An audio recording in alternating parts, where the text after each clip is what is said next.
It's a huge question right now. Did the United States just extend, well, it wasn't a branch, but maybe a tiny olive leaf to the Chinese in this trade battle between the two nations? Well, the Wall Street Journal says yes, that Treasury Secretary Steven Mnuchin is heading up the overture, possibly giving Beijing and Xi Jinping the chance to work out trade issues ahead of anywhere from 200 to $500 billion in tariffs on Chinese goods. But while the U.S. works on détente with China, across the Atlantic, another deal is brewing. The United Kingdom and the European Union planning a Brexit summit over the next 2 months. Bloomberg reporting the meeting could be announced any day now. Well, let's get the real scoop. British North America Trade Commissioner and Consul General Antony Phillipson with us now on a Fox Business exclusive. Is that true? Can you confirm? What I can say is that we are deep into talks with the European Union and have been since the Article 50 process started in March 2017. We are doing well on the withdrawal agreement, we're doing well on the implementation period, and we're now trying to thrash out the terms of the future partnership. The talks are ongoing week by week, and there will be a European Council meeting in October. There is also going to be an informal meeting of heads of government in next week in Salzburg, where this will also be on the agenda. So it's an ongoing process, and we will continue to make progress towards the moment where we leave the EU March. You sound like Chrystia Freeland. She comes out, we're making progress, we're optimistic, and you have a very mellifluous tone to your voice, but there's got to be some concern that it has dragged on this long and that there isn't a deal that's formulated. In fact, there are more rumors that it would be a no-deal Brexit. Are you worried about that?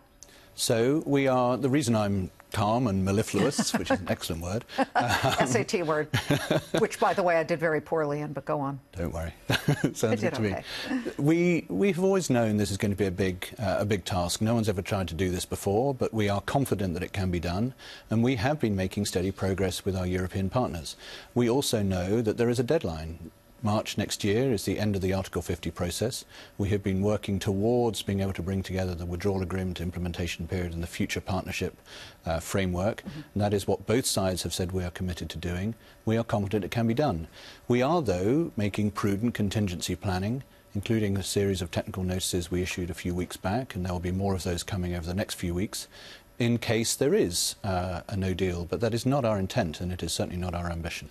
What about the ambitions to strike a bilateral deal with the United States? Right now, we're distracted. We're looking at a deal that has been formulated and is awaiting approval by U.S. Congress with Mexico. Currently, the negotiations are ongoing with Canada. Those look better, but things don't look great with the Chinese, although, of course, the Journal had that possible report there that maybe there has been some type of olive branch or leaf, as I said, extended. It doesn't appear that there's much attention being paid to what the president had consistently said would be a bilateral deal with the United Kingdom. Are you worried about that?